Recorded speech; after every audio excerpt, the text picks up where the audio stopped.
I made this neck about 1.5 years ago for a guitar project that I was unable to finish, so it's been sitting in its case ever since, and now it's time to get it playing correctly. The night before I started this, I sprayed a fresh coat of lacquer. Since it is a maple fretboard, I like to do this before I polish the frets or do any fretwork, because the fretwork process will then remove the lacquer from the frets. The first thing we have to do before we get started is to tape off the fretboard. This part sucks, but it must be done.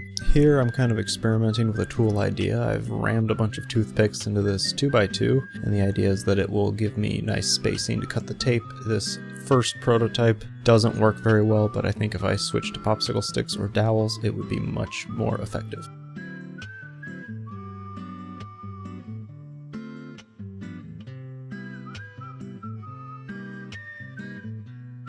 When it comes to getting the tape to sit flush against the fret, start at one end and kind of anchor the tape down, and then bring the other end in and close the gap. And it's not very hard at all to get these tape strips to lay flat.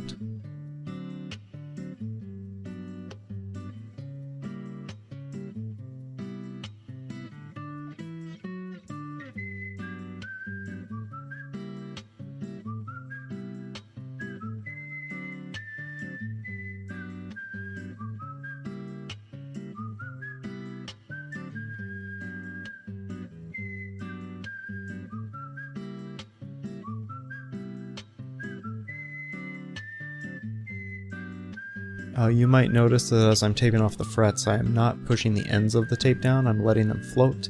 It is part of a trick that's going to save some time later. As we get close to the end of the fretboard and the frets are getting closer together, sometimes your tape is a little too wide, so just use your fingernail to push it into the corner where the fretboard meets the fret, and then run a razor blade in that corner to give yourself a clean line. As you're running the razor in that corner, take your time and keep control of your blade. It would be a tragedy to scratch your fretboard at this stage.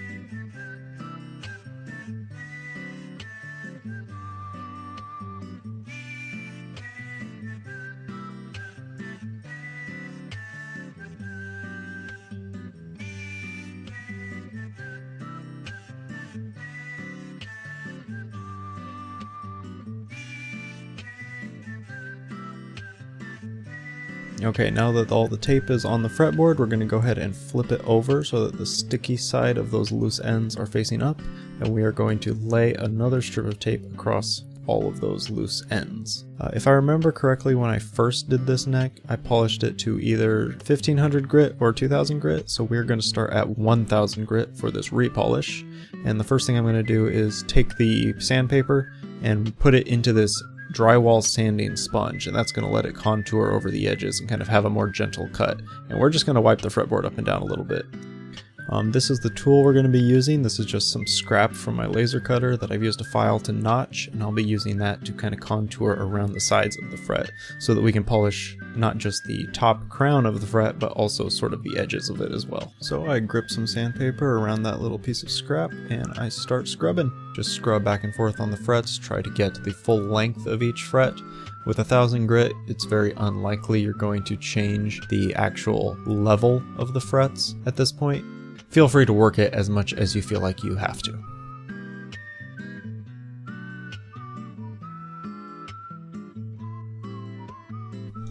Here's a quick close-up of how I can kind of just shift the paper to the next non-worn section and keep working.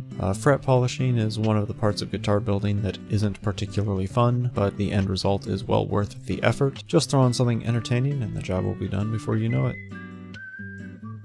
I've edited the video to be pretty short, and I am speeding up some of this footage, but all in all, I'd say I probably spent a little over an hour and a half polishing these frets.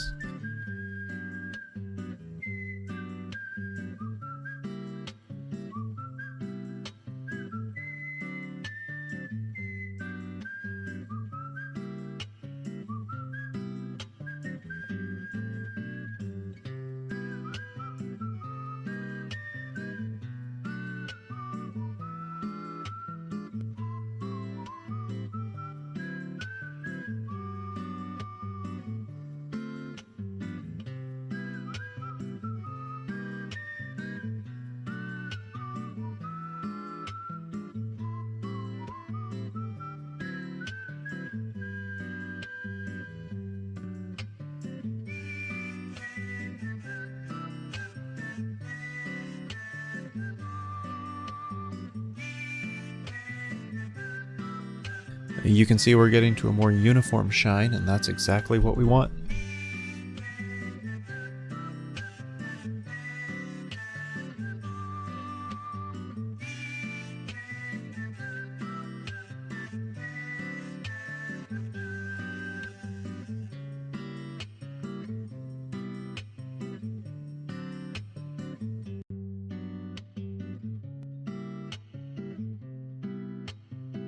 And got another Harbor Freight product here. This is the Bauer cordless rotary tool. This is wireless, it charges with an internal battery, it includes a charging cable, and this is what I'd use to do a lot of my fret buff outs. Now we take this buffing wheel and just work our way up the fretboard.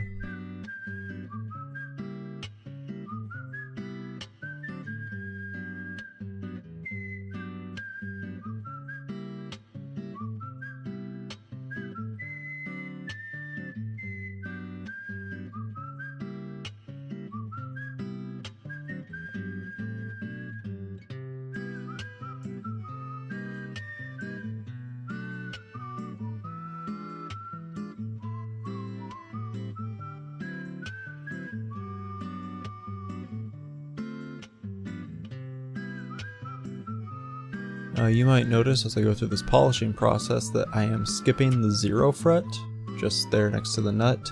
The reason I'm skipping that is because who cares, really? Okay, once I am finished polishing with the rotary tool, I'm going to come in with a microfiber cloth, also available at Harbor Freight, and I'm just going to wipe everything down to get the loose bits of polishing compound off the frets and make them look uniform.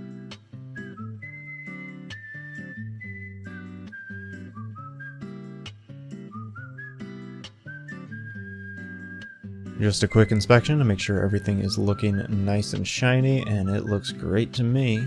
Let's wrap this up. My hands look like this, so hers can look like that. Yeah.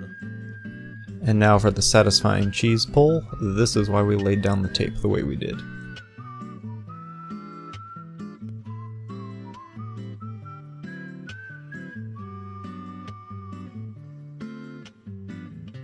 And just for good measure, I'm going to come in with some green Brillo pads. These are not official Brillo pads. I got this pack off AliExpress. They're a little bit softer than the ones you get at the store, and I think that's going to mean they're just perfect for this job. Gotta say, the frets look even better when they are contrasted against that bare maple. Maybe you've been wondering what this neck actually goes to, what the whole guitar looks like. And if you've been wondering that, then go ahead and have a look.